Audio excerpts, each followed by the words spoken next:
Bring my to with sound.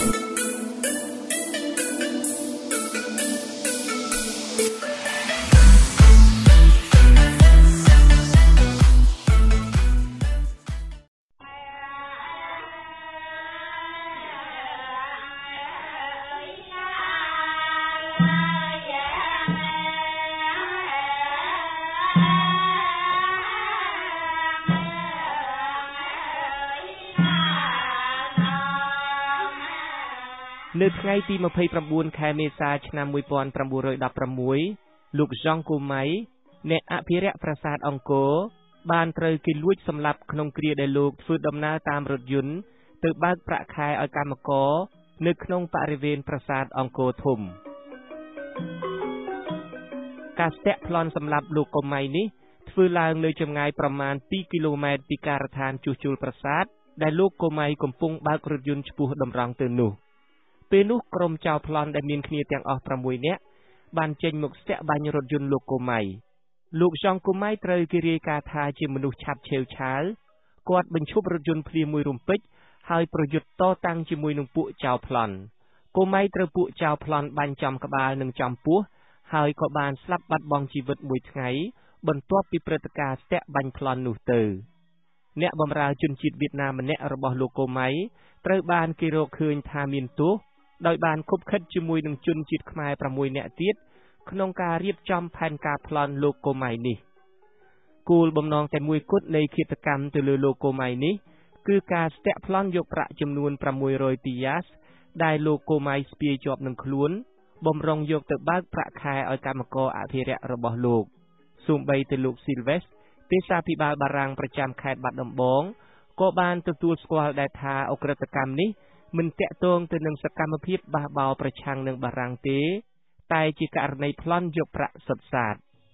ទោះបីជាមានភស្តុតាងបញ្ជាក់ច្បាស់ពីគោលដៅនៃឃាតកម្មទៅលើលោកគូម៉ៃយ៉ាងណាក៏ដោយក៏បារាំងនៅតែសង្កត់កប្រជារាស្ត្រខ្មែរដែលរស់នៅម្ដុំតំបន់កើតហេតុនោះដែរប្រជារាស្ត្រដែលរស់នៅភូមិបាក់ខែងនិងភូមិមុខងាកជាដើមត្រូវបារាំងចោទថាបានខុបខិតជាមួយពួកចៅប្លន់ហើយត្រូវបានគេជន្លៀសឲ្យទៅរស់នៅតំបន់ថ្មីក្រោមការតាមដានយ៉ាងល្អិតល្អន់ពីក្រុមកងយោធាផងក្រៅពីនេះបារាំងក៏បានគំរាមកំហែងដល់មន្ត្រីធ្វើការនៅសាលាខេត្តសៀមរាបដែរលោកអុកញ៉ាសួនដែលជាអភិបាលខេត្តជាដើមបានត្រូវបារាំងដាក់វិធានការរដ្ឋបាលយ៉ាងដំណំទៅលើដោយចោទថាលោកខកខានមិនបានចាប់ខ្លួនឃាតករចំណែកលោកទេសាភិបាលបារាំងប្រចាំខេត្តបាត់ដំបងអ្វីត្បិតតែលោកទទួលស្គាល់ថាករណីឃាតកម្មទៅលើលោកគូម៉ៃមិនជាប់តាក់ទងទៅនឹងការងើបបះបោរប្រឆាំងនឹងបារាំងក៏ដោយក៏លោកបានលើកទឹកចិត្តឲ្យអាជ្ញាធរបារាំងចាត់វិធានការយ៉ាងតឹងរឹងប្រឆាំងនឹងអ្នកភូមិអ្នកស្រុកខ្មែរដែរលោកថាវិធានការសង្កត់ករាជខ្មែរស្រដៀងគ្នានេះដែលលោកធ្លាប់បានយកទៅអនុវត្តនៅខេត្តរបស់លោកប្រឆាំងនឹងការបះបោរនៅឆ្នាំ1907 1908ទទួលបានលទ្ធផលល្អណាស់លោកបានអះអាងទៀតថាការជន្លៀសអ្នកស្រុកអ្នកភូមិឲ្យទៅនៅតំបន់ថ្មីក៏ជាមេរៀនដ៏ល្អមួយសម្រាប់អ្នកភូមិដទៃទៀតឲ្យប្រយ័ត្នខ្លួនដែរ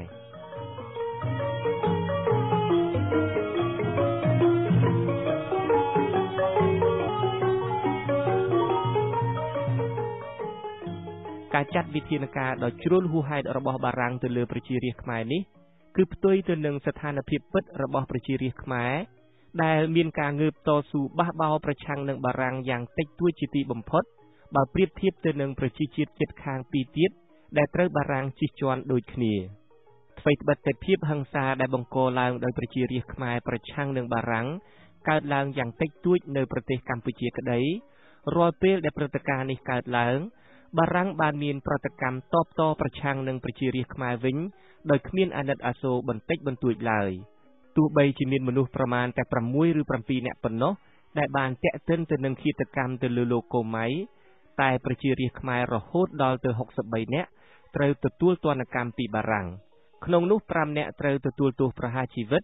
17នាក់ត្រូវគេកាត់ទោសឲ្យធ្វើការងារពលកម្មកម្រិតធ្ងន់អស់មួយជីវិត11នាក់ត្រូវជាប់ពន្ធនាគារ20ឆ្នាំ10នាក់ទៀតជាប់10ឆ្នាំ2នាក់ត្រូវជាប់5ឆ្នាំនិង18នាក់ទៀតជាប់2ឆ្នាំអ្នក18នាក់ចុងក្រោយនេះត្រូវជាប់ពន្ធនាគារ2ឆ្នាំ ដោយគ្រាន់តែបាននិយាយជាមួយក្រុមចៅប្លន់ពេលដែលក្រុមនោះដើរកាត់ភូមិរបស់ពួកគាត់តែប៉ុណ្ណោះការគ្រប់គ្រងបែបផ្ដាច់ការនិយមនិងការផ្ដន់ទាទោសហួសកម្រិតរបស់បារាំងនេះបានបង្ហាញឲ្យឃើញច្បាស់អំពីការភ័យខ្លាចនិងភាពមិនទុកចិត្តខ្លួនឯងរបស់អាជ្ញាធរបារាំងនៅពេលដែលបារាំងដាក់អាណានិគមមកលើប្រទេសកម្ពុជានាដំណាក់កាលនោះ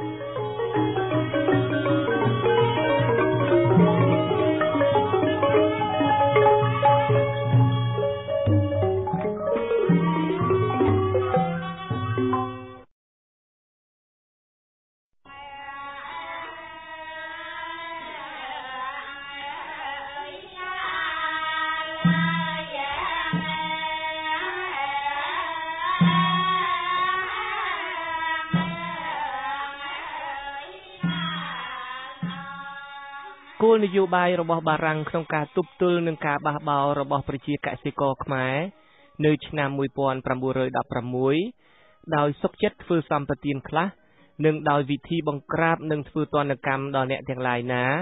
ដែលបារាំងចោទថាជាអ្នកដឹកនាំចលនាបះបោរនោះបានទទួលជោគជ័យយ៉ាងធំធេងល្បិចកលបែបនេះត្រូវបារាំងប្រើប្រាស់ជាញឹកញយនៅប្រទេសកម្ពុជារាល់ពេលដែលបារាំងដឹងថាការប្រើកម្លាំងបាយតែមួយមុខមិនអាចអនុញ្ញាតឲ្យបារាំងសម្រេចជោគជ័យបានអ្វីត្បិតតែប្រជាកសិករខ្មែរនៅតែមិនមានការពេញចិត្តចំពោះការបង់ពន្ធអាករច្រើនហួសកម្រិតនិងការកេណ្ឌឲ្យធ្វើជាកូលីក៏ដោយក៏តាំងពីមានការបង្ក្រាបរបស់បារាំងនៅឆ្នាំ1916នោះមកការងើបបះបោរប្រឆាំងនឹងបារាំងដែលមានទ្រង់ទ្រាយធំដូចជាការបះបោរនៅឆ្នាំ1916នោះមិនដែលកើតឡើងមានទៀតទេនៅក្នុងប្រទេសកម្ពុជារដ្ឋការអាណានិគមបារាំងក៏បានធូរទ្រូងសម្បើមណាស់ចំពោះភាពបាក់ស្បាតរបស់ប្រជារាស្ត្រខ្មែរនេះលោកបូឌ័នដែលជាទេសាភិបាលជាន់ខ្ពស់ឬជា Resident Superior របស់បារាំងប្រចាំនៅប្រទេសកម្ពុជានាដំណាក់កាលនោះបានធ្វើរបាយការណ៍អំពីសភាពការនៅប្រទេសកម្ពុជាក្រោយព្រឹត្តិការណ៍ឆ្នាំ1916ទៅជាវាយនាយរបស់ខ្លួនដោយបានរៀបរាប់ថាប្រជារាស្ត្រខ្មែរហាក់ដូចជាស្លាប់ស្ដុកស្ដឹងបាត់ទៅហើយចំពោះពាក្យញុះញង់ពីមជ្ឈដ្ឋានខាងក្រៅហើយក៏ប្រហែលជាមិនអាចនឹងងើបឡើងបះបោរដោយការអំពាវនាវញុះញង់របស់អ្នកដឹកនាំចលនាបះបោរនៅក្នុងស្រុកបានទេលោកទេសាភិបាលជាន់ខ្ពស់រូបនេះក៏បានធ្វើការកត់សម្គាល់ផងដែរថាលោកមិនដែលឃើញមានសញ្ញាអ្វីមួយបញ្ជាក់ថាប្រជារាស្ត្រខ្មែរមិនពេញចិត្តនឹងការកេណ្ឌឲ្យទៅធ្វើជាគូលីកំណែនទេលោកថាការកសាងផ្លូវថ្នល់គមនាគមន៍នានានៅក្នុងប្រទេសកម្ពុជាកំពុងតែត្រូវបានអនុវត្តដោយពេញទំហឹងទោះជាយ៉ាងណាក៏ដោយអាជ្ញាធរបារាំងនៅតែបន្តការត្រួតពិនិត្យតាមដានសកម្មភាពប្រជារាស្ត្រខ្មែរយ៉ាងល្អិតល្អន់នៅឆ្នាំ1917ក្រោយព្រឹត្តិការណ៍បះបោរនោះលោក Albert Sarraut ដែលជាអគ្គទេសាភិបាលបារាំងប្រចាំដែនដីឥណ្ឌូចិនបានមកធ្វើទស្សនកិច្ចនៅប្រទេសកម្ពុជាហើយបន្ទាប់ពីទស្សនកិច្ចនោះអ្នកទោសខ្មែរដ៏មានចំនួនច្រើនហួសចំណុះដែលគេឃុំឃាំងនៅក្នុងពន្ធនាគារក្រុងភ្នំពេញត្រូវគេផ្ទេរឲ្យទៅនៅគុកមួយទៀតតាំងនៅកោះត្រឡាចវិញបណ្ឌិតសាស្ត្រាចារ្យ David Chandler បានកត់សម្គាល់ថាព្រឹត្តិការណ៍បះបោររបស់ប្រជាកសិករខ្មែរនៅឆ្នាំ1916នោះមិនបានជះឥទ្ធិពលអ្វីជាដុំកំភួនដល់ការត្រួតត្រារបស់បារាំងនៅកម្ពុជាទេត្បិតប្រជាកសិករខ្មែរមិនបានងើបបះបោរប្រឆាំងនឹងបារាំងផ្ទាល់ឡើយពួកគេងើបឡើងតវ៉ាតែជាមួយព្រះមហាក្សត្រខ្មែររីឯនៅតាមមូលដ្ឋានទៀតសោតប្រជារាស្ត្រខ្មែរមានការប៉ះទង្គិចតែជាមួយនឹងមន្ត្រីខ្មែរគ្នាឯងតែប៉ុណ្ណោះទោះជាយ៉ាងណាក៏ដោយអ្វីដែលមិនធម្មតាជុំវិញព្រឹត្តិការណ៍បះបោរឆ្នាំ1916ដែលធ្វើឲ្យបារាំងមានការភ្ញាក់ផ្អើលនោះគឺសន្ទុះនឹងការចាត់តាំងដឹកនាំឲ្យមានចលនាបះបោរនេះដែលផុសចេញពីប្រជាកសិករខ្មែរផ្ទាល់តែម្ដងជាងនេះទៅទៀតចលនាបះបោររបស់ប្រជារាស្ត្រខ្មែរនាដំណាក់កាលនោះស្របគ្នាទៅនឹងចលនាបះបោរប្រឆាំងនឹងបារាំងនៅប្រទេសពីរទៀតនៅក្នុងតំបន់ឥណ្ឌូចិននេះបារាំងបានប៉ាន់ស្មានថាចលនាបះបោរទាំងនេះអាចមានទំនាក់ទំនងនឹងគ្នាថែមទៀតផងអ្វីត្បិតតែស្ថានភាពក្រោយព្រឹត្តិការណ៍បះបោរឆ្នាំ1916បានស្ងប់ទៅមែននៅក្នុងប្រទេសកម្ពុជាក៏ប៉ុន្តែចរន្តបះបោររបស់ប្រជាកសិករនិងពលករនៅឯប្រទេសដទៃទៀត កំពុងតែមានសភាពកក្រឹកកក្រែងនិងដណ្ដើមបានជ័យជំនះដ៏ធំធេងនៅឯប្រទេសរុស្ស៊ីនៅខែតុលាឆ្នាំ1917កសិករនិងពលករប្រទេសនេះបានងើបឡើងធ្វើបដិវត្តន៍វាយរំលំរបបសក្តិភូមិបានដោយជោគជ័យក្រោមការដឹកនាំរបស់លោក Vladimir Ilyich Lenin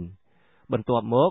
គេក៏បានបង្កើតរដ្ឋមួយដែលគេចាត់ទុកថាជារដ្ឋរបស់វណ្ណៈអធនគឺវណ្ណៈកសិករនិងកម្មករបដិវត្តន៍ខែតុលាឆ្នាំ1917នៅប្រទេសរុស្ស៊ីនេះបានคล้ายទៅជាប្រទីបបំភ្លឺផ្លូវមួយរបស់មេចលនាដឹកនាំការបះបោរទាំងឡាយនៅឥណ្ឌូចិនមានការបង្កើតបក្សកុម្មុយនីសឥណ្ឌូចិននៅក្នុងឆ្នាំ1930ជាដើមក្នុងសេចក្តីថ្លែងការណ៍អំពីកម្មវិធីរបស់បក្សកុម្មុយនីសឥណ្ឌូចិននេះគេបានបញ្ជាក់នៅគោលដៅនានាដែលចំណុចខ្លះស្រដៀងគ្នាទៅនឹងការធ្វើបដិវត្តន៍ខែតុលានៅក្នុងប្រទេសរុស្ស៊ីដែរដូចជាការវាយរំលំរបបផ្ដាច់ការចក្រពត្តិការបំបត្តិរបបសក្តិភូមិការរំដោះកសិករនិងកម្មករនិងការដណ្ដើមយកអំណាចដោយវណ្ណៈអធនជាដើមរហូតមកដល់ពេលដែលពួកកុម្មុយនីសទទួលបានអំណាចគ្រប់គ្រងប្រទេសពេញដៃនៅកម្ពុជានាទសវត្សរ៍ឆ្នាំ1980នេះទៅហើយក៏ពួកគេនៅតែនឹកគុណដល់បដិវត្តន៍ខែតុលានោះថាបានធ្វើឲ្យជនជាតិខេមរាចាំមិនភ្លេចហើយបានបើកសក្ការៈថ្មីដ៏ថ្លាថ្លៃល្អប្រណិតសម្រាប់ពួកគេថែមទៀតផង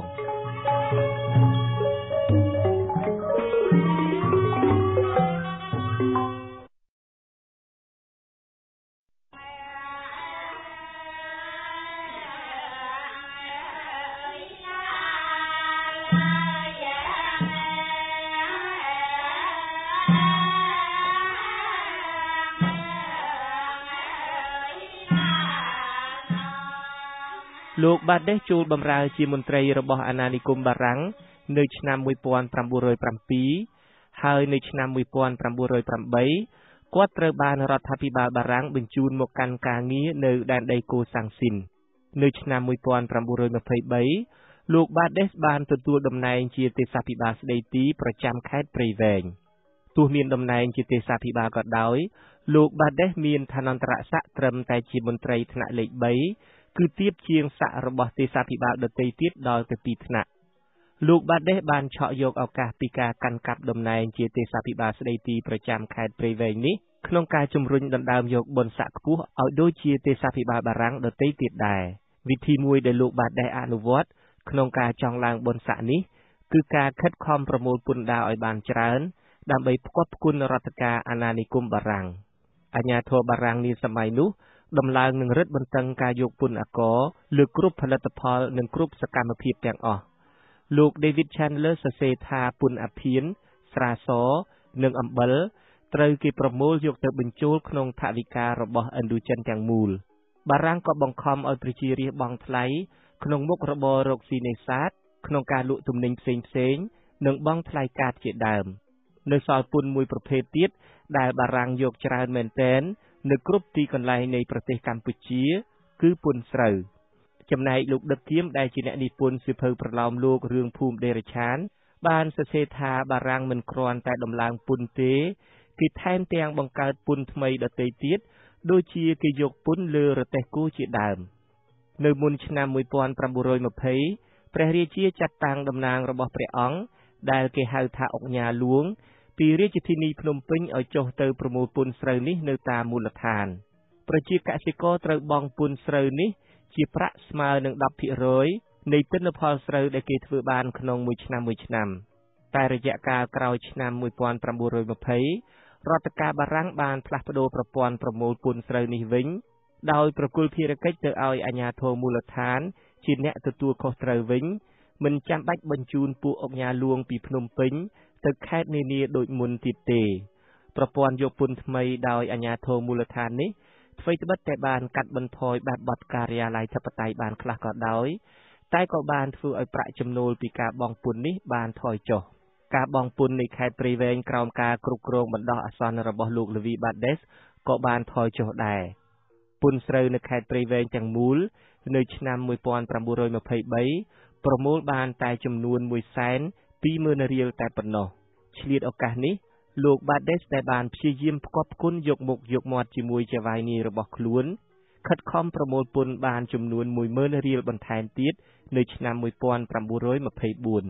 ស្នាដៃដ៏លេចធ្លោរបស់លោកលូវីបាដេសពីខេត្តព្រៃវែងបានធ្វើឲ្យទេសាភិបាលបារាំងនៃខេត្តដទៃទៀតមានការអាម៉ាស់មុខចំពោះចៅហ្វាយនាយហើយក៏បានធ្វើឲ្យប្រជារាស្ត្រខ្មែររងទុក្ខវេទនាកាន់តែខ្លាំងឡើងថែមទៀតផងនៅខែវិច្ឆិកាឆ្នាំ 1924 បារាំងបានដាក់ចេញនូវច្បាប់យកពន្ធថ្មីមួយទៀតគឺពន្ធលើដីដែលមិនប្រកបរបរអាជីវកម្មនៅពេលដំណើរគ្នានោះដែរលោកលូវីបាដេសក៏បានត្រូវផ្លាស់ឲ្យទៅកាន់ការជាទេសាភិបាលប្រចាំខេត្តកំពង់ឆ្នាំងជាខេត្តមួយដែលបារាំងចាត់ទុកថាពិបាកប្រមូលពន្ធជាងគេនៅឆ្នាំ 1925 នោះខេត្តកំពង់ឆ្នាំងមានតែ 5 ស្រុកទេហើយមានប្រជារាស្ត្ររស់នៅប្រមាណតែ 120,000 នាក់តែប៉ុណ្ណោះឃុំក្រាំងលាវទីដែលលោកលូវីបាដេសត្រូវគេវាយសម្លាប់នោះស្ថិតនៅក្នុងស្រុករលាផ្អៀនៃខេត្តកំពង់ឆ្នាំងនេះឯងនៅដើមឆ្នាំ 1925 មានមន្ត្រីខ្មែរម្នាក់ដែលបារាំងបញ្ជូនឲ្យទៅប្រមូលពន្ធនៅឃុំក្បែរឃុំក្រាំងលាវនោះត្រូវប្រជារាស្ត្រប្រមាណពី 50 ទៅ 60 នាក់ព្រួតគ្នាវាយឡើងទ្រាំខ្លួនម្ដងរួចទៅហើយនាពេលនោះលោកលូវីបាដេសដែលជាទេសាភិបាលខេត្តកំពង់ឆ្នាំងថ្មីមិនបានយកទោសពីអ្វីដល់ប្រជារាស្ត្រទាំងនោះទេ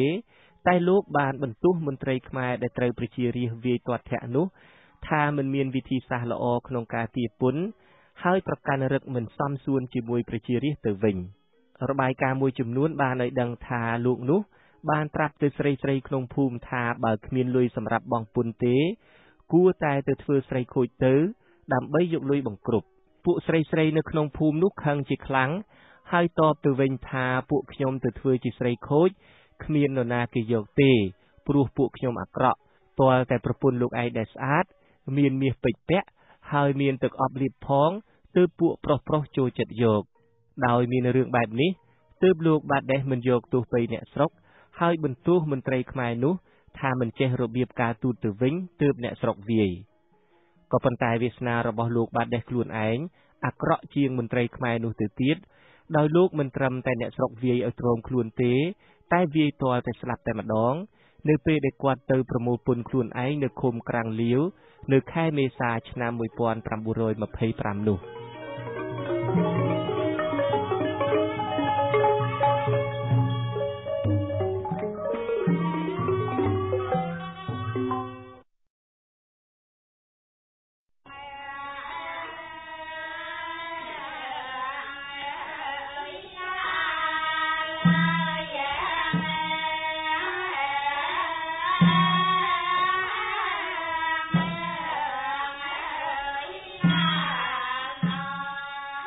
លោកមេឃុំប៉ាល់នៃឃុំក្រាំងលាវ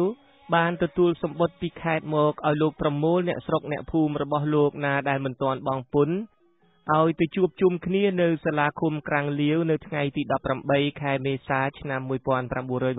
1925 នៅវេលាម៉ោង 7 ព្រឹកដើម្បីរង់ចាំទទួលលោកទេសាភិបាលបាដេសក្រោយពីបានទទួលសម្បត្តិនោះភ្លាមលោកមេឃុំប៉ាល់បានពិភាក្សាគ្នាជាមួយជំទប់របស់លោកហើយបានចាត់គ្នាឲ្យដើរប្រាប់កូនឃុំរបស់លោកឲ្យបានដឹងអំពីដំណឹងនេះប្រជារាស្ត្រដែលមិនទាន់បានបង់ពន្ធទោះបីជាមិនចង់ទៅជួបលោកបាដេសក៏ត្រូវតែបង្ខំចិត្តទៅដែរត្បិតបទបញ្ជាពីថ្នាក់លើបានចែងច្បាស់ថាអ្នកដែលគេចវេះមិនព្រមទៅបង្ហាញខ្លួននៅសាលាឃុំនៅថ្ងៃទី 18 មេសានោះប្រសិនបើរាជការចាប់បានទៅថ្ងៃក្រោយនឹងត្រូវទទួលពិន័យមួយជា2ជា3ព្រោះអ្នកនោះត្រូវចាត់ទុកថាមិនគោរពកោតញញើតចំពោះលោកធំបារាំងដែលជាតំណាងរាជការអាណាព្យាបាលលើប្រទេសកម្ពុជាពេលវេលាដែលលោកបាដេសកំណត់សម្រាប់ចុះទៅយកពន្ធដោយខ្លួនឯងនេះមិនសូវជាល្អប៉ុន្មានទេត្បិតវាជាន់គ្នាទៅនឹងការរៀបចំទទួលពិធីចូលឆ្នាំប្រពៃណីរបស់ជនជាតិខ្មែរលោកទេសាភិបាលបាដេសបានទៅដល់ឃុំក្រាំងលាវនៅវេលាប្រមាណម៉ោង 8 ព្រឹកនៃថ្ងៃទី 10 រួចខែចែកឆ្នាំឆ្លូវស័ព្ទស័កពុទ្ធសករាជ 2468 ត្រូវនឹងថ្ងៃទី 18 ខែមេសាឆ្នាំ 1925 រួមដំណើរជាមួយនឹងលោកបាដេសនាឱកាសនោះគឺថៃបកម្នាក់ឈ្មោះសួនកងរក្សាស្រុកម្នាក់ឈ្មោះឡាចនិងចុងភៅជាជនជាតិវៀតណាមម្នាក់ផងលោកមេឃុំប៉ាល់រួមជាមួយនឹងព្រះតេជគុណទីចៅអធិការវត្តក្រាំងលាវ ព្រមទាំងអ្នកចាស់ទុំនៅក្នុងឃុំ 4-5 នាក់ទៀតបានមកជួបជុំគ្នានៅលើសាលាឃុំក្រាំងលាវតាំងពីព្រឹកព្រលឹមម្ល៉េះចំណែកនៅជុំវិញសាលាឃុំមានអ្នកស្រុកប្រមាណ500នាក់បានមកអង្គុយចាំលោកធំបារាំងក្រោមកម្ដៅថ្ងៃហែងនៃខែចែករួចជាស្រេចទៅហើយគ្រាន់តែបានជួបមុខលោកមេឃុំប៉ាល់ភ្លាមលោកបាដេសបានបន្ទោសគាត់ថាអ្នកឃុំក្រាំងលាវនេះបង់ពន្ធបានតិចណាស់ក្នុងរយៈពេលប៉ុន្មានឆ្នាំកន្លងទៅនេះលោកមេឃុំប៉ាល់និងព្រះតេជគុណទីព្រះចៅអធិការវត្តក្រាំងលាវបានតបទៅលោកបាដេសដោយអង្វរករវិញថាអ្នកស្រុកក្រណាស់គ្មានលុយបង់ពន្ធទេគ្រាន់តែឮពាក្យនេះភ្លាមលោកបាដេសក៏លើកដៃចង្អុលទៅវិហារវត្តក្រាំងលាវដែលទើបតែជួសជុលរួចថ្មីដោយការឧបត្ថម្ភចូលបុណ្យរបស់អ្នកស្រុករបៀបចំអកលក់លើយដាក់លោកមេឃុំនិងលោកចៅអធិការវត្តបន្ទាប់មកទៀតលោកបាដេសក៏បានបញ្ជាឲ្យលោកមេឃុំប៉ាល់អានសេចក្តីប្រកាសអំពីការបង់ពន្ធដល់ប្រជារាស្ត្រដែលបានមកជួបជុំគ្នានៅពេលនោះអានចប់លោកមេឃុំប៉ាល់និងព្រះតេជគុណទីត្រូវលោកបាដេសបញ្ជាឲ្យធ្វើសេចក្តីថ្លែងការណ៍មួយទៀតទៅកាន់អ្នកស្រុកថាទាំងអស់គ្នាត្រូវតែបង់ពន្ធឲ្យបារាំងឲ្យបានគ្រប់គ្នាព្រោះយើងម្នាក់ត្រូវគោរពឪពុកម្ដាយរបស់ខ្លួនហើយពេលនេះគឺបារាំងនេះហើយដែលជាឪពុកម្ដាយរបស់យើងទាំងអស់គ្នាក្រោយនោះស្មៀនឃុំក៏បើកបញ្ជីហៅឈ្មោះអ្នកជាប់បង់ពន្ធឲ្យចូលទៅបង់ពន្ធនៅចំពោះមុខលោកទេសាភិបាលដែលកំពុងអង្គុយគងអន្ទាក់ខ្លាសម្លឹងមើលមុខអ្នកស្រុកយ៉ាងមានអំណាចឈ្មោះចេះតែហៅតែគ្មានអ្នកស្រុកណាម្នាក់ងើបឡើងយកលុយទៅបង់ពន្ធទេលោកបាដេសបានចាប់ផ្ដើមបញ្ចេញអាការៈក្រេវក្រោធហើយបញ្ជាឲ្យគេចាប់ប្រុស3នាក់ដាក់ខ្នោះទុកជាចំណាប់ខ្មាំងទាល់តែអ្នកស្រុកយកលុយមកបង់ពន្ធទាំងអស់គ្នាទើបលែងវិញនៅប្រមាណម៉ោង10ព្រឹកលោកបាដេសបានផ្ញើសារមួយទៅខេត្តដែលស្ថិតនៅចម្ងាយ14គីឡូម៉ែត្រពីឃុំក្រាំងលាវសូមឲ្យគេបញ្ជូនទាហានមកជួយធ្វើអន្តរាគមន៍ក៏ប៉ុន្តែទម្រាំតែសម្បត្តិលោកបាដេសទៅដល់ខេត្តហើយទម្រាំតែចាត់ចែងរួចក្រុមទាហានទាំងនោះចេញដំណើរមកពីខេត្តនៅពេលរសៀលបន្តិចទៅហើយមិនអាចមកទាន់ការធ្វើឃាតទៅលើលោកបាដេសបានឡើយម៉ោងបាយថ្ងៃត្រង់ទៅហើយអ្នកស្រុកក៏នៅមិនទាន់មានលុយទៅបង់ពន្ធដើម្បីលួសយកបុរស3នាក់ដែលលោកបាដេសដាក់ខ្នោះនៅលើសាលាឃុំនោះដែរចុងភៅវៀតណាមរបស់លោកបាដេសបានរៀបចំបាយជូនលោកបាដេសរួចជាស្រេចពេលត្រឡប់មកពីបាយថ្ងៃត្រង់វិញលោកបាដេសបានឃើញស្ត្រីម្នាក់អង្គុយចាំលោករួចជាស្រេចទៅហើយស្ត្រីនោះឈ្មោះប៊ីជាភរិយារបស់អ្នកទោសម្នាក់ដែលជាប់ខ្នោះនាងប៊ីសូមជួបលោកបាដេសដោយយកប្រាក់ដែលនាងទើបខ្ចីបានពីប្រពន្ធលោកមេឃុំប៉ាល់ទៅលួសយកប្តីរបស់នាងដើម្បីឲ្យបានទៅបរិភោគបាយថ្ងៃត្រង់ដែរបង់លុយរួចហើយក៏លោកបាដេសមិនដោះលែងប្តីគាត់ទៀតការជជែកតវ៉ាយ៉ាងតឹងតែងមួយរវាងនាងប៊ីនិងលោកបាដេសក៏បានចាប់ផ្ដើមឡើងតាមរយៈថៃបកសួនបើតាមឯកសារលោកដឹកគៀមអ្នកនិពន្ធសៀវភៅរឿងភូមិដេរឆាននាឱកាសនោះនាងប៊ីបានសួរទៅលោកបាដេសថាលោកថាបើមានលុយបង់ពន្ធឲ្យរួចពីការឃុំឃាំងឥឡូវនេះខ្ញុំបង់លុយរួចហើយមិនលែងប្តីខ្ញុំលោកបាដេសក៏តបទៅវិញថាលែងមិនបានទេទាល់តែអ្នកដទៃទៀតយកលុយមកបង់គ្រប់គ្នាសិនទើបដោះលែងជាមួយគ្នាតែម្ដងនាងប៊ីក៏បាននិយាយសោកទៅឲ្យបារាំងថែមទៀតដូចនេះយើលោកបារាំងលោកឯងអាងសះលោកត្រួតក្បាលលើខ្មែរលោកចង់ជន់ខ្មែរថ្មើរណាបានថ្មើរនឹងឬតើលោកទុកខ្មែរជាមនុស្សដូចលោកដែរឬមួយជាសម្រាមមិនស្មើបាតជើងលោកទេក្រោយពីថៃបកសួនបកប្រែសេចក្តីដែលនាងប៊ីនិយាយប្រាប់ហើយលោកបាដេសក៏កើតក្តីក្តៅក្រហាយហើយក៏បញ្ជាឲ្យគេចាប់នាងប៊ីដាក់ខ្នោះនាងប៊ីមិនព្រមឲ្យគេចាប់នាងងាយបានឡើយស្ថានភាពវឹកវរជ្រួលច្របល់ក៏បានចាប់ផ្ដើមឡើងលោកបាដេសបញ្ជាឲ្យកងរក្សាស្រុកបាញ់នាងប៊ីទាហាននោះលើកកំភ្លើងឡើងបំរុងនឹងកេះកៃបាញ់ទៅហើយស្រាប់តែអ្នកស្រុកស្ទុះងើបមកព្រូគៀសកណុងទៅលើបាញ់ធ្លុះដំបូលសាលាឃុំកំភ្លើងនោះក៏ធ្លាក់ទៅដីអ្នកស្រុកក៏ចាប់ផ្ដើមព្រួតគ្នាវាយកងរក្សាស្រុកឡាចទាល់តែស្លាប់មួយរំពេចរួចហើយពួកគេក៏នាំគ្នាដកបង្គោលរបងសាលាឃុំដេញសំពងលោកបាដេសទាល់តែហូរឈាមពេញខ្លួនស្លាប់ភ្លាមនៅនឹងកន្លែងថៃបកសួនចង់ព្យាយាមរត់គេចដែរតែត្រូវអ្នកស្រុកដេញតាមរួចវាយឲ្យស្លាប់ក្រោយគេបង្អស់ចំណែកចុងភៅរបស់លោកជាជនជាតិវៀតណាមនោះបានគេចខ្លួនរួចហ ហើយរត់ទៅដល់ទីរួមខេត្តកំពង់ឆ្នាំង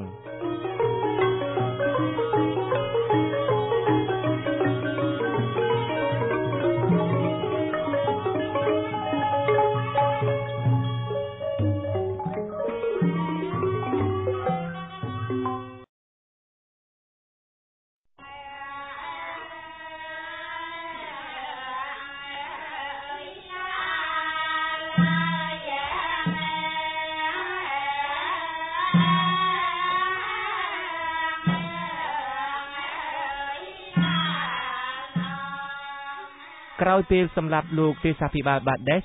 និងអ្នកជំនួយការរបស់គាត់ពីរនាក់ទៀតរួចហើយអ្នកស្រុកបាននាំគ្នាចាកចេញពីឃុំក្រាំងលាវ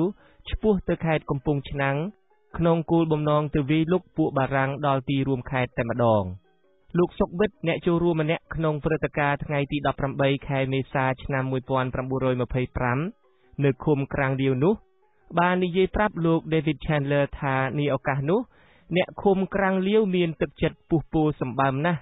ពួកគេនាំគ្នាលើកទ័ពទៅកាន់ខេត្តកំពង់ឆ្នាំងខ្លះដើរដោយជើងខ្លះជិះរទេះគោដែលមានចំនួនសរុបទាំងអស់ដល់ទៅជាង100រទេះក៏ប៉ុន្តែក្បួនទ័ពកសិករនៃឃុំក្រាំងលាវត្រូវទីហ៊ានខេត្តដែលលោកបាដេសសរសេរសម្បត្តិហៅមកនោះបំបែកឲ្យខ្ចាត់ខ្ចាយអស់នៅពាក់កណ្ដាលផ្លូវរួចនាំគ្នាត្រឡប់មកភូមិក្រាំងលាវវិញ5ថ្ងៃក្រោយមកគឺនៅថ្ងៃទី23ខែមេសាព្រះមហាក្សត្រស៊ីសវ័តទ្រង់បានចេញព្រះរាជប្រកាសមួយថ្កោលទោសដល់អ្នកឃុំក្រាំងលាវហើយនៅថ្ងៃទី27ខែមេសាព្រះអង្គទ្រង់បានចេញសេចក្តីត្រាស់បង្គាប់មួយផ្សេងទៀតដែលមាន10មាត្រាដាក់ទណ្ឌកម្មទៅលើអ្នកឃុំក្រាំងលាវនេះដើម្បីទុកជាឯកសារទៅថ្ងៃក្រោយយើងសូមរៀបរាប់សេចក្តីប្រកាសនោះជូនទាំងស្រុងហើយដើម្បីរក្សាទម្រង់ដើមនៃឯកសារនេះយើងមិនផ្លាស់ពាក្យពេចន៍នៃឯកសារដើមនោះទេទោះបីជាគេបានប្រើប្រាស់ភាសាបារាំងខ្លះលាយក៏ដោយឧទាហរណ៍គេហៅខែមេសាថាខែអាវ្រីលគេប្រើពាក្យ budget ជំនួសពាក្យថវិកាជាដើមជាបន្តទៅនេះគឺជាខ្លឹមសារនៃសេចក្តីត្រាស់បង្គាប់របស់ព្រះបាទស៊ីសវ័តដាក់ទណ្ឌកម្មអ្នកឃុំក្រាំងលាវប្រការ1ត្រាស់បង្គាប់ជាដាច់ខាតឲ្យមនុស្សជាតិខ្មែរដែលសប្តាហ៍ថ្ងៃនៅចុះបញ្ជីនៅឃុំក្រាំងលាវទាំងប៉ុន្មានឲ្យត្រឡប់ចូលមកផ្ទះសម្បែងខ្លួនវិញកំណត់15ថ្ងៃគិតតាំងពីថ្ងៃទី30ខែអាវ្រីលឆ្នាំ1925បើហួសកំណត់15ថ្ងៃដែលដាក់កម្រិតដូចមានខាងលើនេះហើយឈ្មោះណាមិនប្រតិបត្តិតាមបរិយាអង្គការនេះទេនោះនឹងត្រូវមានទោសគុកកំណត់ពី3ខែទៅ3ឆ្នាំហើយមួយទៀតរបស់ទ្រព្យអ្នកទាំងប៉ុន្មាននឹងទុកជារបស់ទ្រព្យគ្មានម្ចាស់ហើយនឹងបញ្ចូលទៅក្នុងបរិយាទ្រព្យដែលទ្រង់នឹងសម្រេចឲ្យធ្វើដោយម្ដេចបង្គាប់ទៅថ្ងៃក្រោយប្រការ2តាំងពីថ្ងៃទី30ខែអាវ្រីលឆ្នាំ1925តទៅទាល់តែដល់មានបង្គាប់ថ្មីទៀតឃុំក្រាំងលាវត្រូវប្រែឈ្មោះហៅថាឃុំដេរិឆានវិញកំណត់10ឆ្នាំយ៉ាងតិចប្រការ3ក្នុងកំណត់10ឆ្នាំនេះខ្មែរទាំងអស់ដែលសប្តាហ៍ថ្ងៃចុះបញ្ជីក្បាលភូមិក្នុងភូមិក្រាំងលាវត្រូវតែចុះបញ្ជីនៅឃុំដេរិឆានហើយត្រូវមានទីលំនៅនៅក្នុងឃុំនេះនិងសុំទៅនៅឯណាទៀតដោយមានហេតុដោយម្ដេចក្តីឬសុំចុះបញ្ជីនៅឃុំណាមួយឯទៀតក្នុងបរិយានគរពុំបានឡើយបើមិនប្រតិបត្តិតាមសេចក្តីបញ្ញត្តិដូចមានសម្ដែងខាងលើនេះនឹងត្រូវមានទោសគុកពី1ឆ្នាំទៅ5ឆ្នាំហើយត្រូវខូចសម្បត្តិទ្រព្យដោយមានពណ៌នាក្នុងបរិយាប្រកាសនេះត្រង់ប្រការ1ផងថែមទៀតប្រការ4ក្នុងរវាង5ឆ្នាំអ្នកដែលចុះបញ្ជីក្នុងឃុំដេរិឆាននៅវេលាដែលបង់ពន្ធថ្លៃខ្លួននឹងទទួលកាតមួយផ្សេងពណ៌សមានអមខ្មៅជុំវិញហើយពណ៌ខ្មៅនេះមានទទឹង1សង់ទីម៉ែត្រប្រការ5នៅថ្ងៃណាមួយដែលនឹងសម្រេចជាក្រោយនោះនឹងធ្វើបុណ្យទទួលទោសនៅទីវត្តក្នុងឃុំដេរិឆានគឺវត្តដែលនៅជិតសាលាឃុំក្នុងឱកាសបុណ្យនោះឲ្យមានខ្លួនបណ្ដារាស្ត្រក្នុងឃុំគ្រប់គ្នាទាំងអស់និងខានមិនបានឯរបៀបត្រូវធ្វើបុណ្យនេះដូចមានខាងក្រោយកនៅថ្ងៃចូលបុណ្យនោះពេលម៉ោង18គឺម៉ោង6ល្ងាចលោកសង្ឃ100អង្គសូត្រមន្តខនៅថ្ងៃចូលបុណ្យខ ពេលម៉ោង 9 ព្រឹកដាឆាន់មានចំនួនលោកសង្ឃ 100 អង្គខ 2 ពេលម៉ោង 15 គឺម៉ោង 3 រសៀលរាជាគណៈមួយអង្គទៅពីក្រុងភ្នំពេញសម្ដែងធម៌ទេសនាខ 3 ពេលម៉ោង 16 គឺម៉ោង 4 រសៀលបាំងស្គរខ 4 ពេលម៉ោង 16 កន្លះគឺម៉ោង 4 កន្លះរសៀលមេឃុំនិងក្រមការឃុំក្រាំងលាវសូត្រសេចក្តីសុំទោសមួយច្បាប់ដែលកុងសីសេនាបតីតែងសម្រេចក្នុងវេលាដែលជួបជំនុំធំខ 5 ពេលម៉ោង 17 គឺម៉ោង 5 រសៀលប្រគេនតេយ្យធម៌ខ 6 ពេលម៉ោង 17 កន្លះគឺម៉ោង 5 កន្លះរសៀលសូត្រយថាប្រការ 6 ដើម្បីនឹងរំលឹកការដែលធ្វើបុណ្យងាននេះត្រូវសាងចេតិយមួយរៀបឥដ្ឋនៅទីដែលកើតបទឧក្រិដ្ឋសម្លាប់នោះលើចេតិយនោះត្រូវដាក់ស្លោក 1. ធ្វើពីថ្មកែវឬថ្មសម្រាប់កត់ជាអក្សរបារាំងសេសនិងអក្សរខ្មែរសេចក្តីមួយដែលកុងសីសេនាបតីនឹងជំនុំសម្រេចក្នុងវេលាជួបជំនុំធំចេតិយនេះត្រូវឲ្យឃុំដេរិឆានថែរក្សាឲ្យល្អ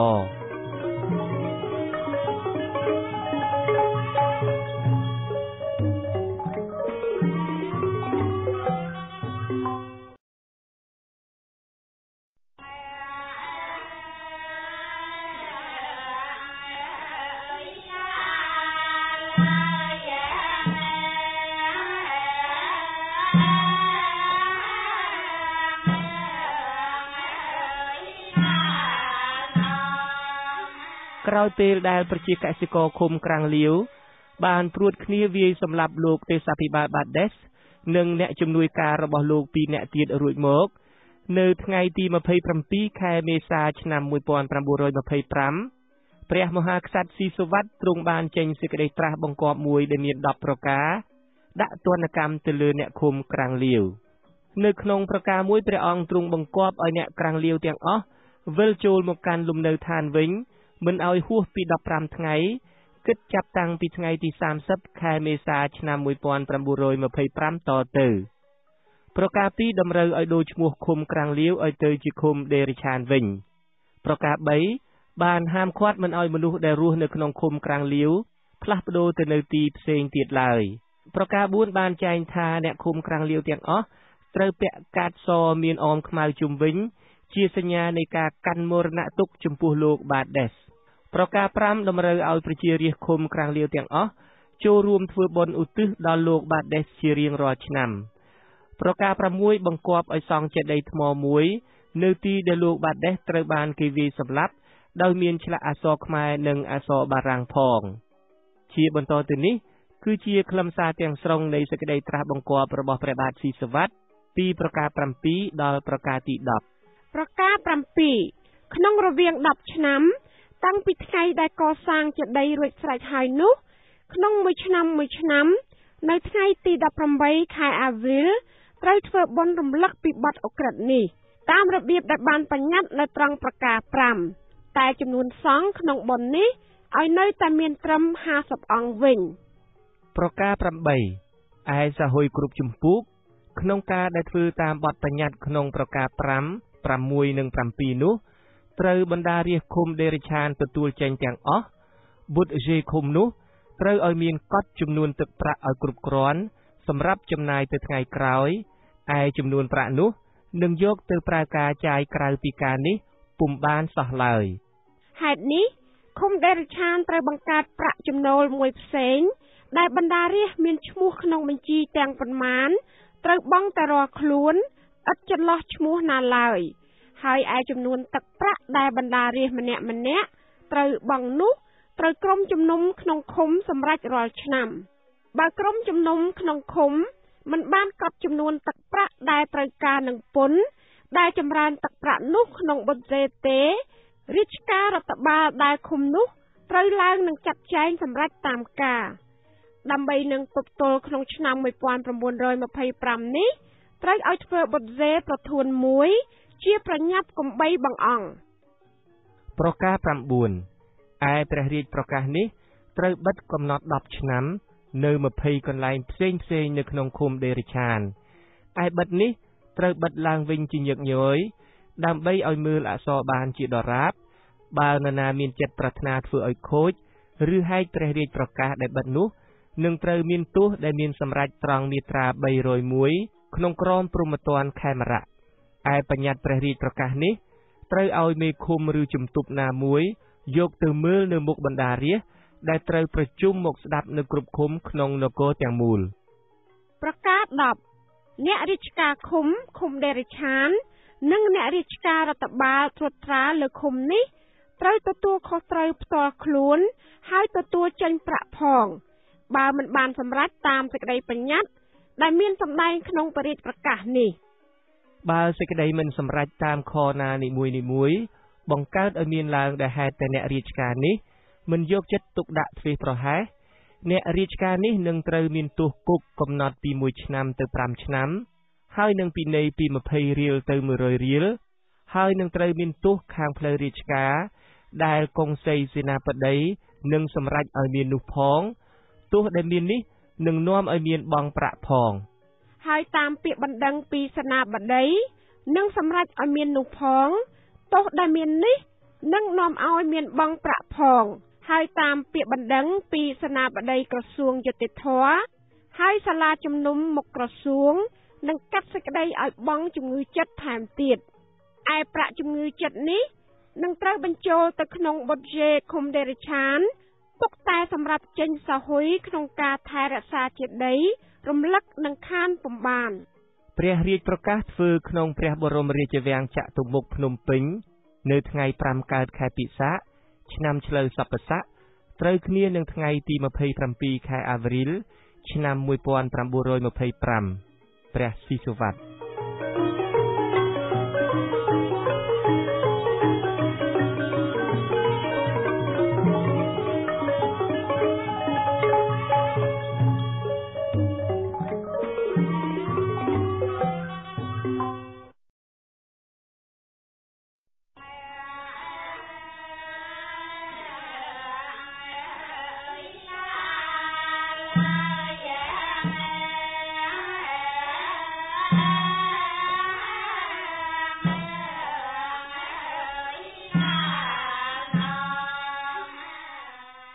មរណភាពរបស់លោកទេសាភិបាលបាដេស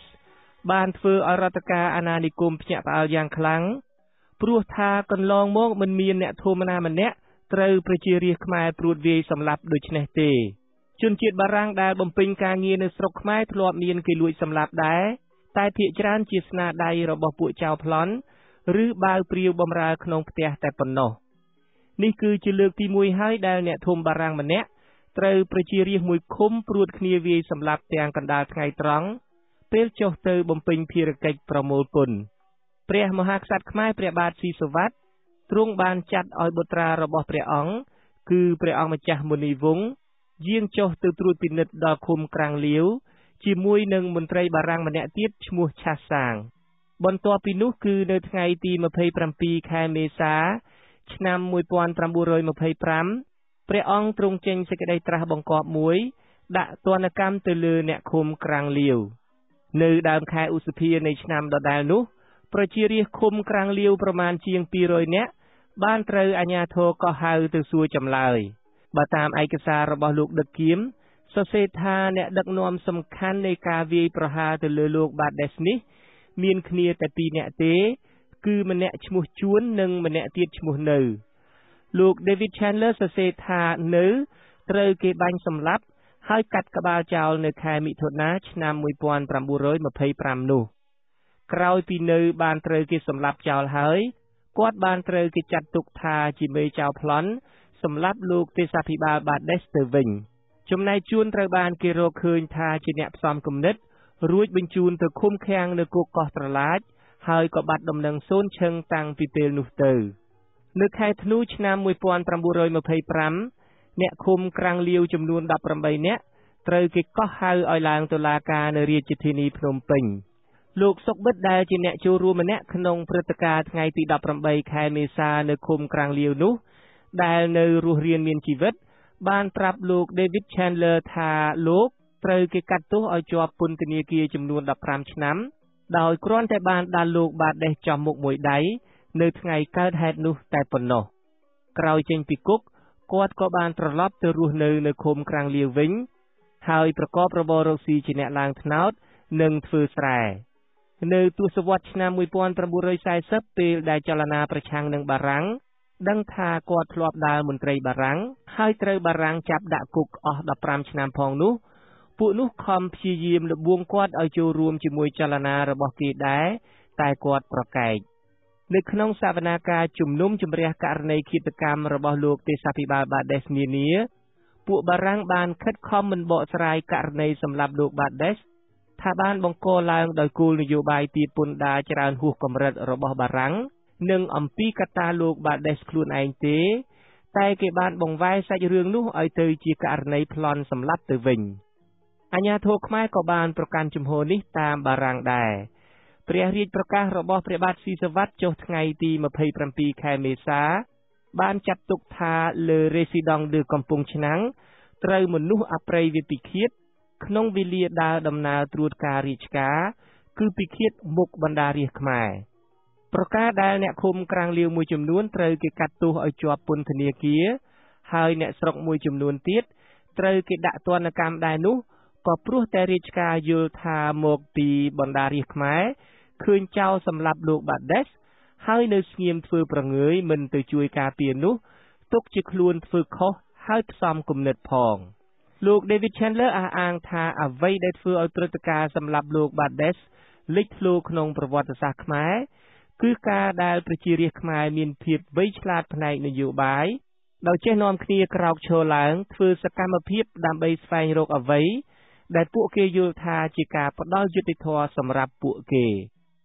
បារាំងមិនទទួលយកទស្សនៈនេះទេបារាំងយល់ថាបើខ្មែរចេះរួបរวมគ្នាដើម្បីគ្រប់គ្រងខ្លួនឯងបាននោះមិនមែនខ្មែរត្រូវបរទេសចូលមកត្រួតត្រាបានរហូតនោះទេទោះជាយ៉ាងណាក៏ដោយព្រឹត្តិការណ៍សម្លាប់លោកទេសាភិបាលបាដេសត្រូវបានគេចាត់ទុកថាជាវីរភាពគំរូមួយនៃសាមគ្គីភាពនៃកសិករខ្មែរក្នុងការប្រឆាំងនឹងការជិះជាន់របស់ពួកអាណានិគមនិយមបារាំងព្រឹត្តិការណ៍នេះក៏ត្រូវបានគេចងក្រងជាប្រឡោមលោករឿងភូមិដេរឆានរួចធ្លាប់បានគេចាត់ចូលក្នុងកម្មវិធីសិក្សានៃសាលាចំណេះទូទៅថែមទៀតផងការដូរឈ្មោះឃុំក្រាំងលាវឲ្យទៅជាឃុំដេរឆានតាមសេចក្តីត្រាស់បង្គាប់របស់ព្រះបាទស៊ីសុវត្ថិចុះថ្ងៃទី27ខែមេសាឆ្នាំ1925នោះក៏ត្រូវបានព្រះអង្គលុបចោលវិញតែក្នុងរយៈពេល8ខែក្រោយមកដោយព្រះអង្គទ្រង់បានចេញសេចក្តីប្រកាសមួយទៀតចុះថ្ងៃទី17ខែមករាឆ្នាំ1926លុបបំបត្តិចោលឈ្មោះឃុំដេរឆានហើយឲ្យហៅឃុំក្រាំងលាវដូចដើមវិញ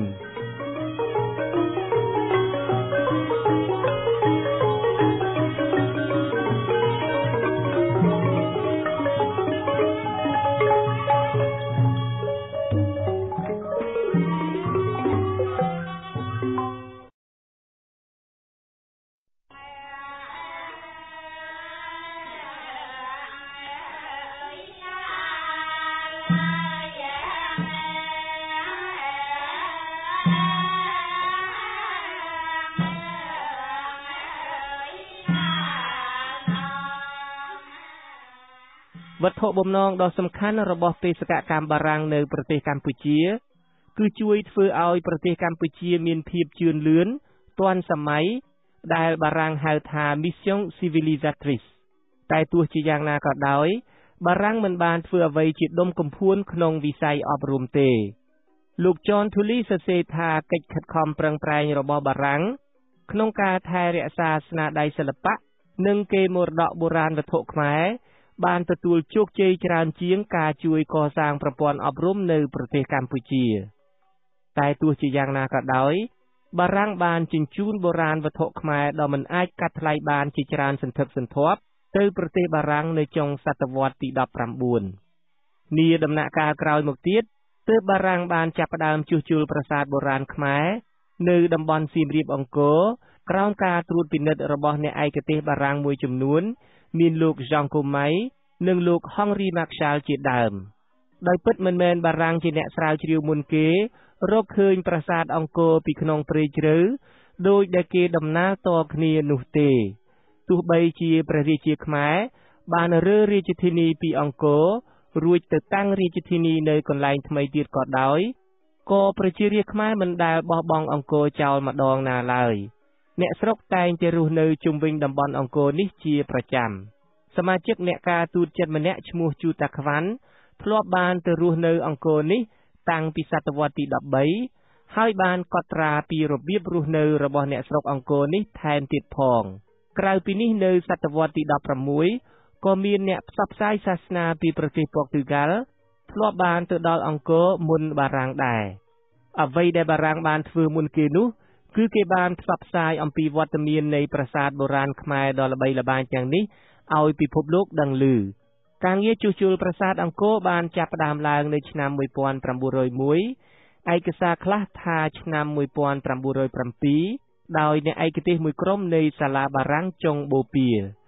ដំបូងឡើយគេចាប់ផ្ដើមជួសជុលប្រាសាទអង្គរធំ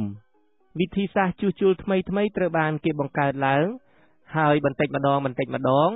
ថ្មដែលបែកបាក់ធ្លាក់រាយប៉ាយនៅក្នុងតំបន់ត្រូវគេលើកដាក់តាមទីតាំងដើមវិញដើមឈើនិងវល្លិដែលដុះរុំព័ទ្ធប្រាសាទជាច្រើនឆ្នាំមកហើយនោះត្រូវគេកាប់ឆ្ការចេញធ្វើឲ្យមហាប្រាសាទផុសចេញឡើងវិញជាថ្មីម្ដងទៀតដ៏គួរឲ្យស្ញប់ស្ញែងក្នុងគោលបំណងស្ថាបនាឡើងវិញនៅរចនាសម្ព័ន្ធនៃរាជាណាចក្រអង្គរពីបរមបុរាណនេះបារាំងបានបញ្ជូនអ្នកឯកទេសរបស់ខ្លួនមកធ្វើបញ្ជីប្រាសាទទាំងឡាយនៅក្នុងតំបន់អង្គរនេះភារកិច្ចធ្វើបញ្ជីសារពើព័ន្ធនៃប្រាសាទបុរាណនេះត្រូវបានគេប្រគល់ឲ្យនាយទាហានបារាំង2នាក់ម្នាក់ឈ្មោះ Etienne Aymonier និងម្នាក់ទៀតឈ្មោះ Etienne Edmond Lunet de la Jonquière ឈ្មោះប្រាសាទគឺជាបញ្ហាមួយដែលគេត្រូវដោះស្រាយជាបន្ទាន់ក្នុងការធ្វើបញ្ជីប្រាសាទនេះអ្នកស្រុកច្រើនហៅឈ្មោះប្រាសាទនានានៅក្នុងតំបន់អង្គរដោយផ្អែកទៅលើទីតាំងនិងទ្រង់ទ្រាយនៃប្រាសាទទាំងនោះប្រសិនបើនៅក្បែរប្រាសាទណាមួយមានដើមស្វាយដុះជិតគេនាំគ្នាហៅប្រាសាទនោះថាប្រាសាទស្វាយហើយប្រសិនបើមានព្រៃដុះជុំជិតប្រាសាទនោះគេហៅថាប្រាសាទព្រៃជួនកាលបើនៅក្នុងប្រាសាទនោះមានរូបតោឬរូបសិង្ហគេនាំគ្នាហៅប្រាសាទនោះថាជាប្រាសាទសិង្ហជាដើមលោក Etienne Edmond Lunet de la Jonquière សម្រាប់ចិត្តដាក់លេខសម្គាល់ប្រាសាទវិញប្រាសាទទាំងតូចទាំងធំនៅក្នុងតំបន់អង្គរដែលលោក La Jonquière បានកត់ចូលក្នុងបញ្ជីរបស់លោកមានចំនួនទាំងអស់910ប្រាសាទទោះបីជាប្រាសាទនីមួយៗត្រូវគេដាក់លេខរៀងក៏ដោយក៏គេនៅតែហៅឈ្មោះដែលអ្នកស្រុកធ្លាប់ហៅដែរឧទាហរណ៍គេនៅតែហៅថាប្រាសាទអង្គរវត្តជាងហៅថាប្រាសាទលេខ497ក៏ប៉ុន្តែប្រព័ន្ធដាក់លេខប្រាសាទនេះងាយស្រួលចំណាំប្រាសាទណាដែលមានឈ្មោះដូចគ្នាឧទាហរណ៍ដូចជាប្រាសាទសិង្ហលេខ365ប្រាសាទសិង្ហលេខ40ជាដើមរូបបដិមាករជាច្រើនពីតំបន់អង្គរត្រូវគេដឹកមកតាំងនៅសារមន្ទីរជាតិក្រុងភ្នំពេញដែលកាលនោះមានឈ្មោះថាសារមន្ទីរ Albert Sarraut គឺជាឈ្មោះរបស់អគ្គទេសាភិបាលបារាំងប្រចាំដែនដីកូសាំងស៊ីនសារមន្ទីរនេះត្រូវបានគេបើកទ្វារនៅឆ្នាំ1920ឯកសារខ្លះថានៅឆ្នាំ1917ដោយមានតាំងរូបបដិមាកររូបចម្លាក់និងវត្ថុបុរាណផ្សេងទៀតចំនួន 2000 ដុំលោក John Tully អះអាងថាវិភាគទានរបស់បារាំងក្នុងការជួយថែរក្សាសិល្បៈនិងកេរមរតកបុរាណខ្មែរគឺជាសមិទ្ធផលដ៏សំខាន់មួយក្នុងដំណាក់កាលដែលបារាំងធ្វើជាអាណាព្យាបាលលើប្រទេសកម្ពុជាការចូលរួមវិភាគទានក្នុងវិស័យនេះបានក្លាយទៅជាស្នាដៃអមតៈរបស់បារាំងចំពោះកម្ពុជានៅពេលដែលគេពិនិត្យមើលបេសកកម្មរបស់បារាំងនៅប្រទេសកម្ពុជាប្រវត្តិវិទូនានាចូលចិត្តលើកយកសមិទ្ធផលលើវិស័យស្ដារសិល្បៈវប្បធម៌ខ្មែររបស់បារាំងនេះទៅផ្គូផ្គងឬទៅជួយសម្រាលសកម្មភាពអវិជ្ជមានដទៃទៀតរបស់បារាំងនៅប្រទេសកម្ពុជា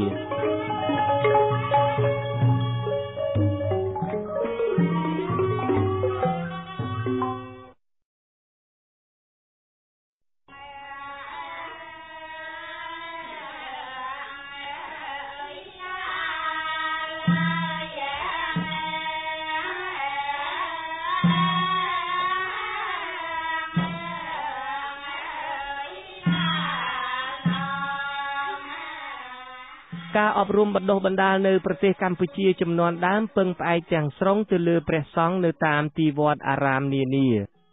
ការសិក្សានៅក្នុងវត្តនេះគឺមានតែសិស្សប្រុសទេដែលអាចចូលរៀនបានអ្នករៀនសូត្រចេះដឹងខ្មែរមានចំនួនតិចតួចណាស់បើប្រៀបធៀបទៅនឹងប្រទេសជិតខាងដទៃទៀតមានវៀតណាមនិងសៀមជាដើមកង្វះខាតអ្នកចេះដឹងនៅក្នុងស្រុកនេះបានផ្ដល់អត្ថប្រយោជន៍ដ៏ធំដល់បារាំងរដ្ឋការអាណានិគមមិនចង់ឲ្យមានអ្នកចេះដឹងច្រើននៅក្នុងប្រទេសដែលខ្លួនកំពុងក្តោបក្តាប់ទេព្រោះគេខ្លាចអ្នកចេះដឹងទាំងនោះបង្កចលនាជាតិនិយមប្រឆាំងនឹងអំណាចរបស់ខ្លួនចក្រភពអង់គ្លេសដែលដាក់អាណានិគមលើប្រទេសឥណ្ឌាជាដើម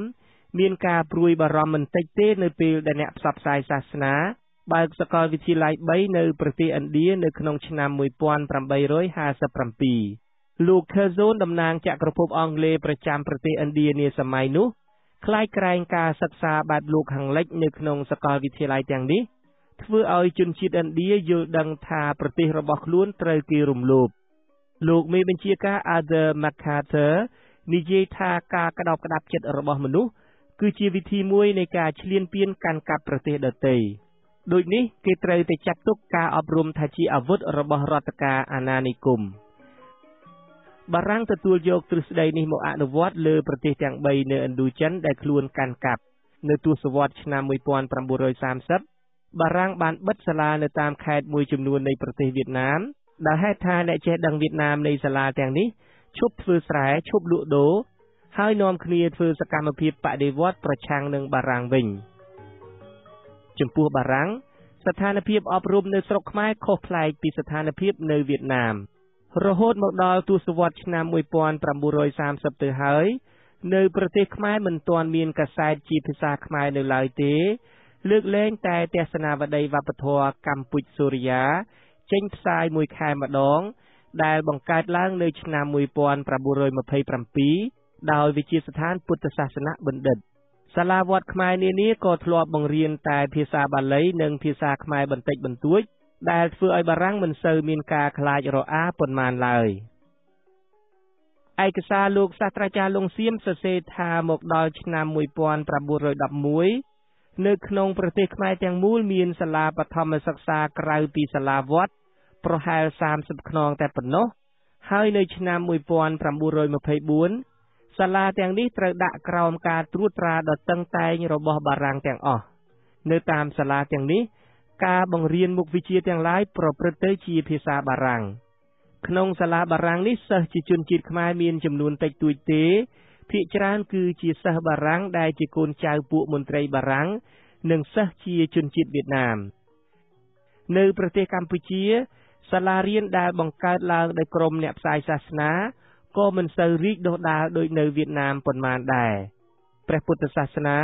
បានចាក់ចូលជ្រៅទៅក្នុងសង្គមខ្មែររួចទៅហើយដែលធ្វើឲ្យសាសនាកាតូលិកមិនចូលទៅលុកលុយបានឡើយនេះជាកត្តាមួយទៀតដែលធ្វើឲ្យមានសាលាតិចនៅប្រទេសកម្ពុជា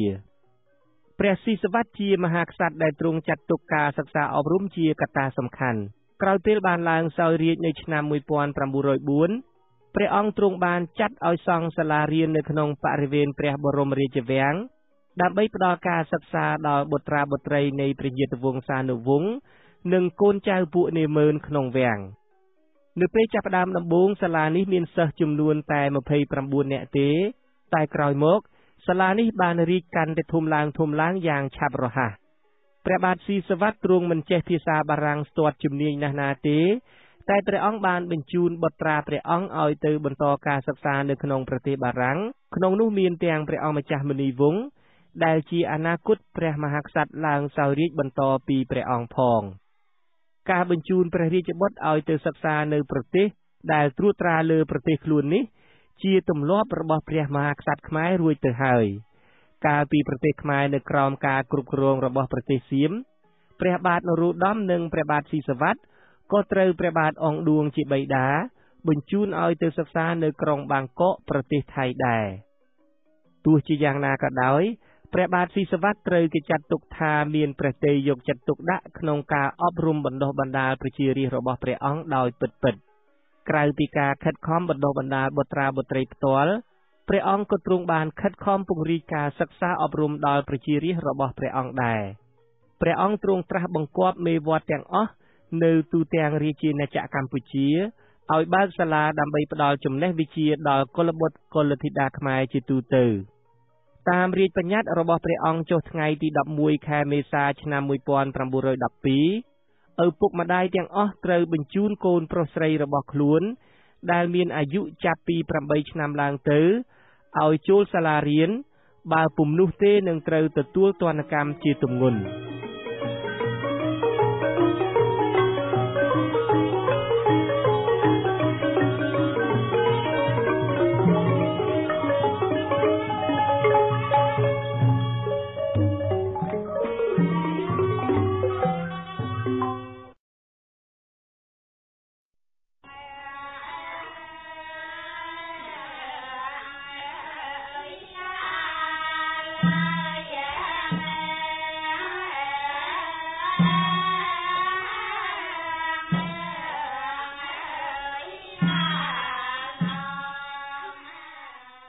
មកដល់ឆ្នាំ1909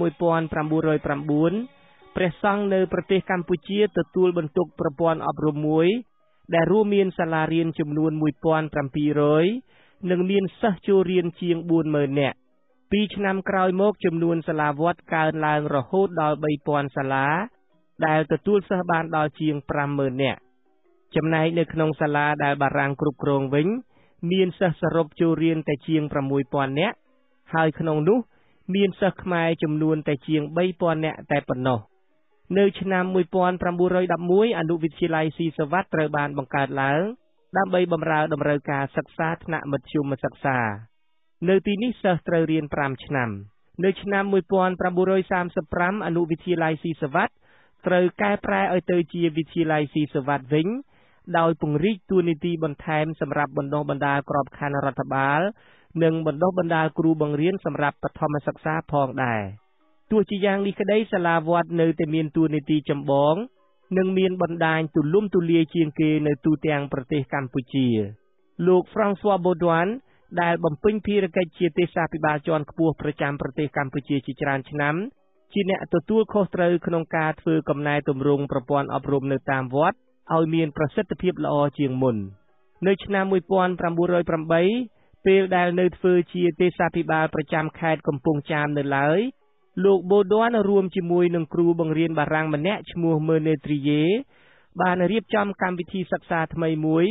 ហើយយកទៅដាក់ឲ្យអនុវត្តសាកល្បងនៅសាលាវត្តមួយនៅខេត្តកំពង់ចាមនោះការសាកល្បងនេះបានទទួលលទ្ធផលជាទីគាប់ចិត្តហើយនៅឆ្នាំ1911ព្រះបាទស៊ីសុវត្ថិទ្រង់បានចេញព្រះរាជបញ្ញត្តិបង្គាប់ឲ្យយកកម្មវិធីសិក្សាថ្មីនេះទៅអនុវត្តនៅគ្រប់សាលាវត្តទាំងអស់នៃប្រទេសកម្ពុជាកម្មវិធីសិក្សាថ្មីនៃសាលាវត្តនេះរក្សាទុកការបង្រៀនភាសាខ្មែរដដែលក៏ប៉ុន្តែគេបានដាក់បញ្ចូលមុខវិជ្ជាទំនើបបន្ថែមទៅក្នុងនោះមានមុខវិជ្ជាលេខគណិតរង្វាស់រង្វាល់ដោយប្រើប្រព័ន្ធម៉ែត្រប្រវត្តិសាស្ត្រភូមិសាស្ត្រជីវវិទ្យាក្បួនអនាម័យនិងការអប់រំសីលធម៌ជាដើមជាទូទៅគ្មានការផ្លាស់ប្ដូរណាដែលមិនមានការប៉ះទង្គិចគ្នាខ្លះនោះបានឡើយបារាំងបានជួបប្រទះបញ្ហាលំបាកមួយចំនួនជាមួយនឹងគ្រូបង្រៀនខ្មែរដែលភាគច្រើនជាភិក្ខុសង្ឃហើយមានទស្សនៈលើផ្លូវលោកខ្លះខុសពីទស្សនៈរបស់បារាំងបញ្ហាមួយទៀតដែលជាឧបសគ្គក្នុងការជំរុញវិស័យអប់រំនៅក្នុងប្រទេសកម្ពុជាគឺភាពស្ទាក់ស្ទើរក្នុងការបញ្ជូនកូនឲ្យទៅចូលរៀនពីសំណាក់មាតាបិតាខ្មែរមាតាបិតាខ្មែរមិនសូវចូលចិត្តបញ្ជូនកូនឲ្យទៅចូលរៀនទេព្រោះខ្លាចបាត់កម្លាំងធ្វើស្រែចម្ការរបស់ពួកគាត់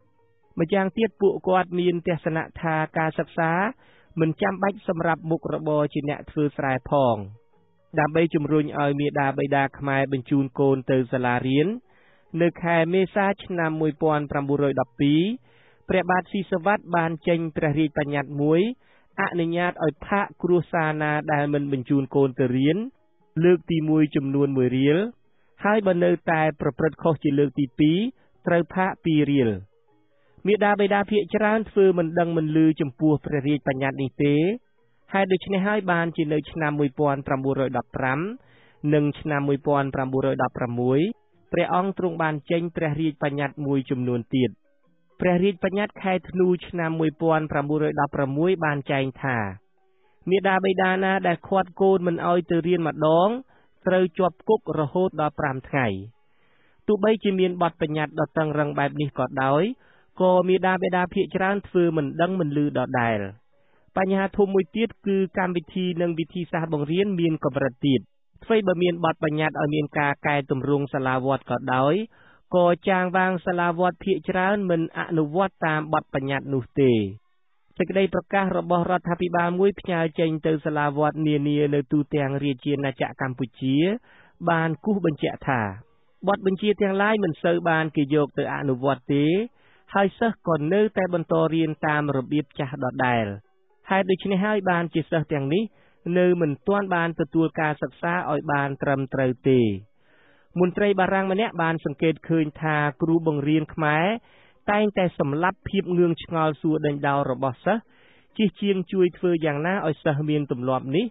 ដែលជាប្រការសមស្របតាមវិធីសាស្ត្រលោកបន្តថាការសិក្សាទៀតសោតក៏ច្រើនតែតម្រូវឲ្យកូនសិស្សរៀនទន្ទេញចាំមាត់ចំណែកលំហាត់ដែលដាក់ឲ្យទៅធ្វើនៅផ្ទះវិញ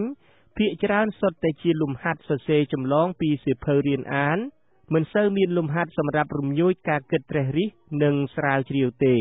ព្រះរាជបញ្ញត្តិឆ្នាំ1911ស្ដីពីការកែតម្រង់សាលាវត្តនោះមិនបានចែងអំពីការសិក្សារបស់កុមារីទេក្មេងស្រីៗនៅតាមស្រុកស្រែចម្ការដែលមិនអាចចូលរៀននៅសាលាវត្តជាមួយក្មេងប្រុសបានមានលទ្ធភាពស្ដួចស្ដាងណាស់ដើម្បីចូលរៀននៅសាលាក្រៅវត្តដែលនៅមានចំនួនតិចតួចណាស់នៅឡើយ